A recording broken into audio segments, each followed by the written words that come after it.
Hello everyone, welcome to our new video. तो ये Nifty bank की एनालिसिस का वीडियो रहने वाला है और ये हम कल के लिए एनालिसिस करने वाले हैं। कल है 1 मार्च, ठीक है, नेक्स्ट मंथ है, 1 मार्च है, ठीक है। और कल है वेडनेसडे, तो यहाँ पर एक मूव देखने को मिल सकता है। अच्छा, एक्सपायरी से पहले मूव देखने को हमें मिल सकता है। तो आज मार्केट ने क्या किया, आज मार्केट ने इनसाइड कैंडल बनाई है, ठीक है। इस कैंडल के अंदर ही ये कैंडल बनी है, तो ये एक बहुत अच्छा एक सेटअप होता है। अगर मार्केट को किसी यहाँ पे अब हम डिसाइड नहीं कर सकते कि मार्केट ऊपर जाएगा, डिसाइड तब करेंगे कल के दिन। अगर मार्केट इस इनसाइड कैंडल के नीचे निकलता है तो ये नीचे जा सकता है, और अगर ऊपर निकलता है, कल इसके हाई को, जो इनसाइड कैंडल बनी है इसके हाई को अगर ऊपर निकलता है तो एक अपसाइड के लिए मूव देखने को मिल सकता है। लेकिन मुझे ये भी फीलिंग आ रही है यहाँ पे कि मार्केट कुछ दिन रुक सकता है, यहाँ पे कंसोलिडेट कर सकता है। तो कंसोलिडेट करने के बाद एक रेंज बना सकता है, रेंज बनाने के साथ फिर जिधर भी ब्रेक करेगा अपसाइड के लिए तो ऊपर जाएगा मार्केट, नीचे ब्रेक करेगा तो नीचे जा सकता है। तो दोनों पॉसिबिलिटी हैं यहाँ पर, हम दोनों पॉसिबिलिटी लेकर चलेंगे। अभी हम यहाँ पर बुलिश नहीं होने वाले हैं, ना ही बियरिश हैं बैंक निफ्टी में। तो बैंक निफ्टी काफ़ी अच्छा सेटअप बनाया है बैंक निफ्टी ने। कल एक पहले डोजी बनाया, डोजी के बाद इसके बाद एक ये बियरिश इनगल्फिंग कैंडल बनी है, इसके बाद ये एक इनसाइड कैंडल बनी है। तो यहाँ से अच्छी बाइंग अपॉर्चुनिटी है, यहाँ पे खरीदा जा सकता है बैंक निफ्टी को। तो ये बैंक निफ्टी हमें स्ट्रांग लग रहा है, निफ्टी वीक है थोड़ा, तो बैंक निफ्टी के लिए हम यहाँ पे बुलिश थोड़ा सा रह सकते हैं। तो कल अगर बैंक निफ्टी 40,400 के लेवल को ब्रेक करता है अपसाइड के लिए, तो हम यहाँ पर एक ट्रेड ले सकते हैं जिसमें हमारे टारगेट रहने वाले हैं। तो वो हम 15 मिनट के चार्ट पर बताएंगे आपको टारगेट। तो यहाँ पर सबसे बड़ी बात ये है कि एक सपोर्ट है, मार्केट जो बैंक निफ्टी है वो पिछले सपोर्ट को रिस्पेक्ट कर रहा है, ठीक है। निफ्टी ने अपने सपोर्ट को रिस्पेक्ट नहीं किया है, निफ्टी ने जो पिछला सपोर्ट था उसको ब्रेक कर दिया। एक जो हैमर कैंडल बनी थी वो भी ब्रेक कर दी है, तो वो वीक है, निफ्टी वीक है। बट बैंक निफ्टी स्ट्रांग है अभी भी। इसने आज इनसाइड कैंडल बनाई है, छोटी सी रेंज में मार्केट ने पहले ट्रेड किया, इवनिंग के सेशन में एक छोटा सा मूव दिया है। तो इसने पैसे तो 200 से लेकर 40,400 की रेंज बनाई थी, ठीक है। इस रेंज में मार्केट ने दिन भर ट्रेड किया है, और इवनिंग सेशन में मार्केट थोड़ा सा एक छोटा सा मूव दिया डाउन साइड के लिए, 200 के लेवल को ब्रेक करके नीचे गया था मार्केट, बट फिर से वो रिकवर होकर उसी लेवल पर लगभग ऊपर आया। 38 पॉइंट की क्लोजिंग आई है, ठीक है। तो ज़्यादा नीचे मार्केट क्लोज नहीं हुआ है कल की क्लोजिंग से। आज मार्केट की जो क्लोजिंग है वो 40,269 की क्लोजिंग है। अब देखते हैं कि 15 मिनट में मार्केट ने क्या किया और क्या कर सकते हैं 15 मिनट में कल के लिए, ठीक है। अब थोड़ा सा कल का देख लेते हैं कि कल मार्केट ने क्या किया था, ठीक है। कल की एनालिसिस हमने जो की थी वो उसके हिसाब से हमने सही कार्य किया कि नहीं, हमारी एनालिसिस सही रही कि नहीं रही। तो मार्केट आज ओपन हुआ, इस रेंज में ओपन होने के बाद मार्केट इसी रेंज में रहा, ठीक है। ये एक मार्केट ने नई रेंज बनाई, इस रेंज में दिन भर इसने मॉर्निंग सेशन में पूरा कंसोलिडेट किया, ठीक है। यहीं पर मार्केट यहाँ पे ट्रैप करता रहा, बायर्स को भी सेलर्स को भी। इसके बाद इवनिंग सेशन में मार्केट ने एक ये ब्रेक किया था इस लेवल को, और ब्रेक करने के बाद एक अच्छा मूव दिया था। तो यहाँ पर उसने 40,63 तक लगभग हमारा टारगेट था, पहला टारगेट जिसको इसने अचीव किया था, ठीक है। तो हम कह सकते हैं कि मार्केट ने एक पहला जो टारगेट था उसको अचीव किया। इसके बाद मार्केट ने रिकवरी दिखाई, अच्छी रिकवरी दिखाई, और मार्केट ऊपर जाकर 40,282 के लगभग क्लोज हुआ, ठीक है। तो ये मार्केट ने आज दिन भर किया है। अब हम देखने वाले कि कल मार्केट क्या कर सकता है। मार्केट फिर से इसी रेंज में आ गया है, मार्केट देख रहे हैं आप, इसी रेंज में है। अब इस रेंज से मार्केट देखना होगा कि क्या करता है क्या नहीं करता है। इस रेंज को जिधर भी ब्रेक करेगा फिर से हमें एक ट्रेड देखने को मिल सकता है। तो हम सबसे पहले ये जो कल एनालिसिस की थी इसको लीड कर देते हैं, ठीक है। तो अब सबसे पहले हम देखेंगे ये मार्केट ने बॉक्स पैटर्न बना रखा है, तो इस बॉक्स पैटर्न को हम बना देते हैं फिर से,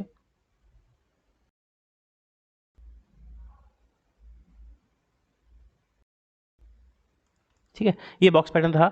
अब बॉक्स पैटर्न तो बना दिया हमने, ऊपर का जो लेवल रहेगा हमारा वो 40,400 का लेवल रहेगा। जब 40,400 के ऊपर निकलेगा मार्केट तब हम अपसाइड के लिए यहाँ पे ट्रेड करने वाले हैं, ठीक है। तो अब मार्केट अगर कल इसी रेंज में ओपन होता है, अब इसी रेंज में ओपन होता है, इसके बाद कंसोलिडेट करे या कोई 5 मिनट 10 मिनट रुकता है, रुकने के बाद जिधर भी ब्रेक करे तो उधर हम अच्छा एक मूव देखने को मिल सकता है। तो जैसे कि पहला हम टारगेट अगर डाउन साइड के लिए ब्रेक करता है, ये लेवल है 40,200 का लेवल, फिर से ब्रेक करता है तो मार्केट पहला जो टारगेट रहेगा उसका वो 40,66 के आसपास पहला टारगेट रहने वाला है। और सेकंड टारगेट जो रहने वाला है वो लगभग रहेगा हमारा,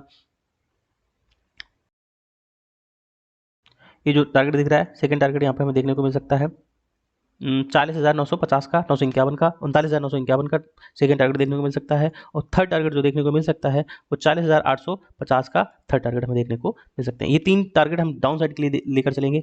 और मार्केट ने अगर ऊपर ब्रेक किया, इस बॉक्स पैटर्न को ऊपर ब्रेक करता है, तो हमें जो कुछ टारगेट देखने को वो मिल सकते हैं, वो कुछ इस प्रकार मिल सकते हैं। पहला टारगेट जो हमें देखने को मिल सकता है वो 40,500 का पहला टारगेट देखने को मिल सकता है। सेकंड टारगेट जो मिलेगा 40,600 का, और थर्ड टारगेट जो देखने को मिल सकता है वो 40,700 के आसपास हमें तीसरा टारगेट देखने को मिल सकते हैं। ठीक है, अब मार्केट कंडीशन यही है कि मार्केट यहाँ पे कंसोलिडेट करे, कंसोलिडेट करने के बाद फिर से ये जो लेवल है ना 40,400 के लेवल, इसके पास आकर कंसोलिडेट करे और फिर इसको ब्रेक करता है तो एक अच्छा मूव हमें देखने को मिल सकता है। कल के लिए जो हमारा रेजिस्टेंस है वो स्ट्रॉन्ग रेजिस्टेंस ये लेवल रहेगा, 40,400 का स्ट्रॉन्ग रेजिस्टेंस रहने वाला है। अगर यहाँ पर मार्केट आता है तो यहाँ पर सेलर्स एक्टिवेट होंगे और सेलर्स यहाँ मार्केट को यहाँ पर सेल कर सकते हैं, तो मार्केट फिर से नीचे के लिए आ सकता है। तो इसमें ये जो टारगेट रहेंगे हमारे, कुछ हमने ड्रॉ किए हैं 40,066 का, ये पहला टारगेट रहेगा।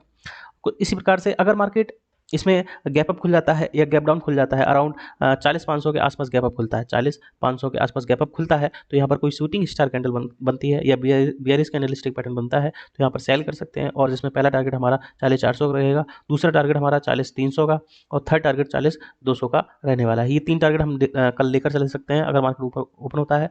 लेकिन अगर मार्केट ऊपर ओपन होकर 40,400 तक आने के बाद यहाँ से एक अपसाइड के लिए भी निकल सकता है, तो हमें कल देखना होगा, क्योंकि मार्केट कल का बेस्ट सिनेरियो ये है कि मार्केट कल गैप डाउन खुले या इसी रेंज में ओपन हो। इसी रेंज में ओपन होने के बाद जो हाई है ना, ये जो हाई है इनगल्फिंग कैंडल का, जो हाई है 40,400 के ऊपर निकले, ठीक है, इसके बाद मूव अच्छा मिलेगा। तो मार्केट अगर सुबह सुबह ओपन होता है, ओपन होने के बाद पहले तुरंत ही निकल जाता है, तुरंत निकलता है इस लेवल पर, तब मार्केट यहाँ पे ट्रैप कर देगा, तो तुरंत हमें बाई नहीं करना है।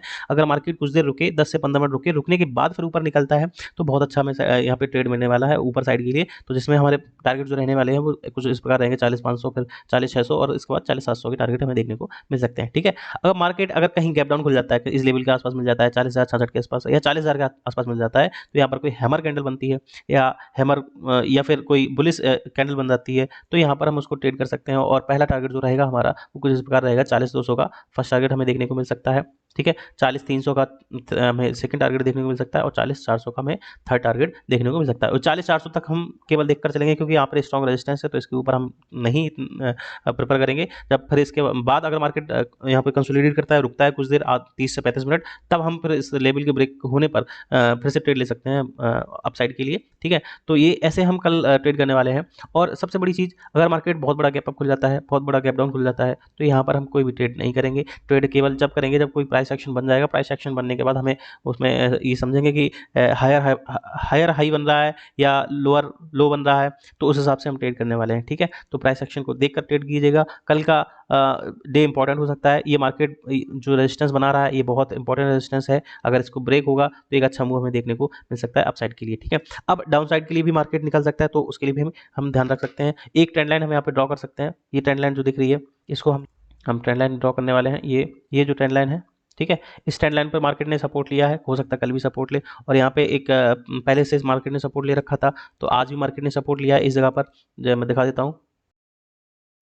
मार्केट ने पहले यहाँ पे सपोर्ट लिया था, फिर यहाँ पे भी सपोर्ट लिया है, तो हो सकता है मार्केट कल इस रेंज में ओपन हो। इस रेंज में ओपन होने के बाद यहाँ पर आए, इस ट्रेंड लाइन पर फिर से सपोर्ट लेकर ऊपर साइड के लिए निकल सकता है। अगर ऐसा भी करता है तो फिर से हमारे टारगेट जो ओपन हो जाएंगे वो 40,300 का पहला टारगेट होगा हमारा, इसके बाद 40,400 का दूसरा टारगेट होगा। ठीक है, और फिर 40,400 पर मार्केट को रुकेगा, रुकने के बाद फिर निकले ऊपर के लिए, तो हमारे फर्दर टारगेट भी देखने को मिल सकते हैं। ठीक है, तो ये रही कल की एनालिसिस। तो अगर आपको अच्छा लगे तो हमें कमेंट में ज़रूर बताइएगा।